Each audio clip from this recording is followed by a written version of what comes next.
Good evening. This is Tanisha Laverne Graham reporting live from the red carpet at the Paley Center for Media for a very special celebration of the 60th Annual Grammy Awards returning to New York City.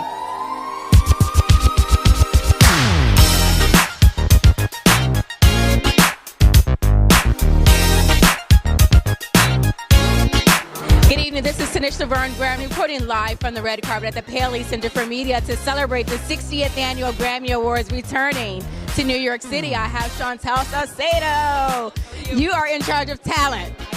What is that like? Oh my goodness. Well, it's amazing. It's amazing. It's kind of the best job in the world to have. I can't imagine that more people don't do it. You get to meet and hang out with a lot of talent and also take care of their needs. I kind of feel like the hostess of the very best party in the world.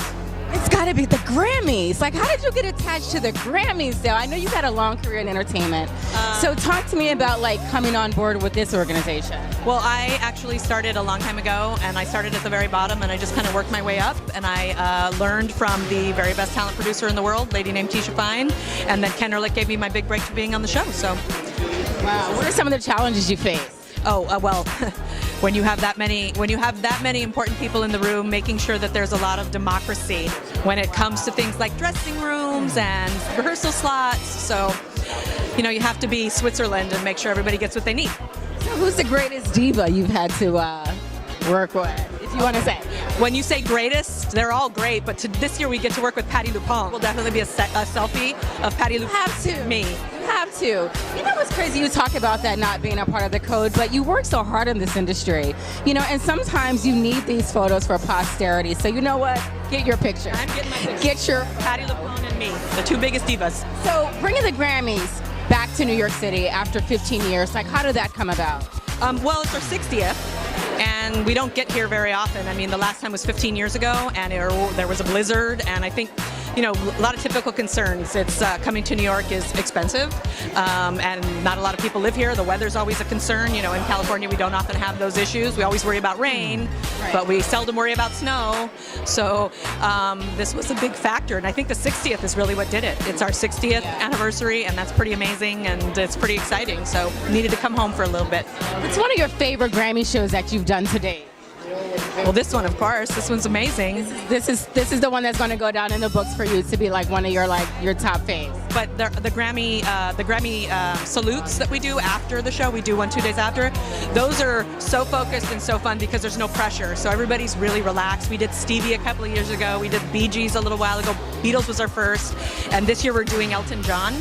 And the lineup is amazing, and the people. I want to come. Got to know the right people. Fantastic. Great show. I'm really looking forward to that. So what's your advice to young people who want to work in this business at your level, within an organization like the Grammys? Like, how do they get there? Well, work hard, and know your craft, because it's just as important to know the ins and outs of production as it is to know music. You have to know all of it. And you have to be really flexible and really calm. I mean, it's a lot, and it's a lot of volume. So stay calm, keep the course, make sure you have it together, and that you're always listening, because people will tell you what they want and what they need, but you have to actually be listening to them to get it. Talk to me about the excitement about bringing the 60th Annual Grammy Awards to New York City. I mean, big deal. We haven't been here in 15 years. Obviously, New York is one of the most important music cities in the world. We needed to come back, and it only made sense to do it on an anniversary year so we could make a big deal about it. So we're very excited. What are you most excited about in terms of the show? Oh gosh. Well, we'll talk about that tonight. There are no tidbits you can give me on the carpet, viewer? I think there are going to be many incredible Grammy moments that people are going to dig. Looking back over your career, what's one of the most incredible Grammy moments that you can recall? Easy. Prince and Beyonce opening the show, and I can't remember the year, but slayed me. Prince and millions of other people. Prince and Beyonce. How great, right? Yeah. So what's your start the day music? Like, what are you listening to in the morning to get going? It varies wildly, because my tastes run from rock to jazz to pop to all kinds of stuff. Lately, this is going to be a little obscure, but there's an indie rock band called Waxahachie. Waxahachie. Waxahachie. Google the record. It's called Out Into the Storm, and it's amazing. How does it go? Can you like tune a little bit? No, you don't want me singing it. You don't want me singing it. So when did you? Super cool. When did you fall in love with music? Like when did you know you wanted to work in the music Oh industry? gosh. By the time I could, figure out the difference between artists on the radio, probably when I was 5 or 6 years old. I started playing guitar when I was 12, and that was it. Guitar. Yeah, I still play every day. Every day. Who's your favorite guitarist? Oh, that's a tough one. Right now, a great jazz guitar player named Bill Frisell, but that's just today. Okay. And tomorrow maybe. Could be Jimi Hendrix. It goes back. I mean, Hendrix is legendary. I mean, Totally. you can't beat that with a No, not at all. Not at all. So, I mean, the Grammys is the 60th anniversary. Yeah. What do you want people to walk away with after they see this show? Well, we like to look at it as a celebration of the year in music. So this is all about celebrating music, celebrating the great artists who make music, and giving them, their moment in front of millions of people around, across the country and around the world, quite frankly. What's your favorite Grammy show to date that you are a part of? The actual show, I think last time we were in New York was when we had London Calling with Bruce Springsteen, Dave Grohl, Elvis Costello. It was also Springsteen and Eminem. That was one of my favorites. That was great. What's your favorite LL Cool J song? I always going back to Cali because we've actually traveled back and forth, and I'm from here, but yeah, I love that. So is he. Yes, oh yeah, he's the best. Kind of funny to have a song called Going Back to Cali. Talk to me about Queen Latifah. I mean, she's made some major contributions to the music space. Fantastic. Yeah, no, I just worked with her again recently. She's the best. She actually flew in from Yugoslavia where she was making a movie, I think, or Poland. Got there the morning of the show. We looked at the script once. She went out and did it and was great. She's the best. They're all Such a pro.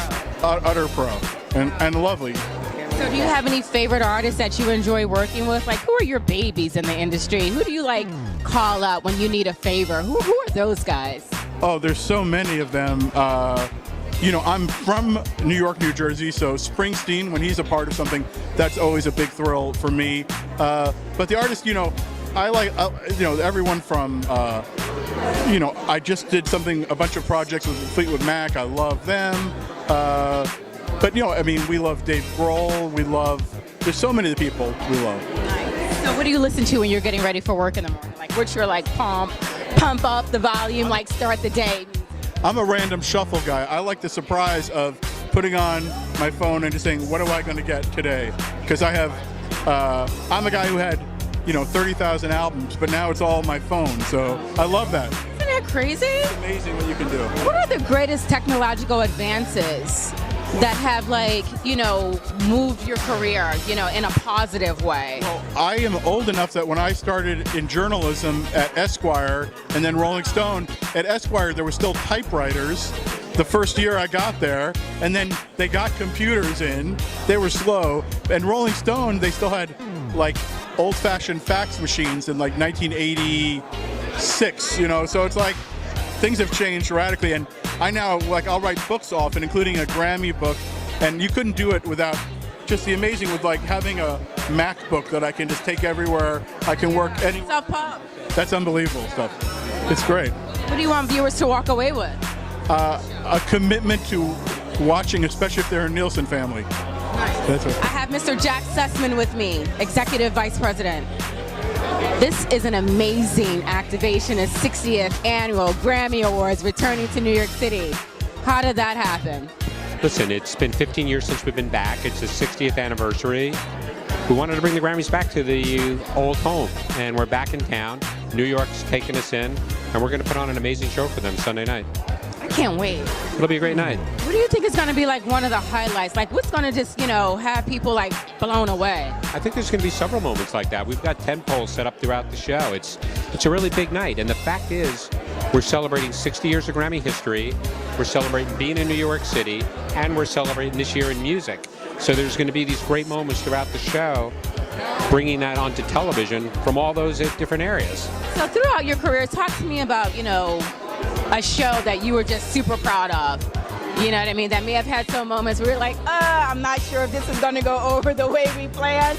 And it just turned out to be something truly wonderful and amazing. Listen, the Grammys is still the biggest music event on television. It's the biggest music event around the world. Everybody wants to be on the Grammys. Everybody wants to be a Grammy winner.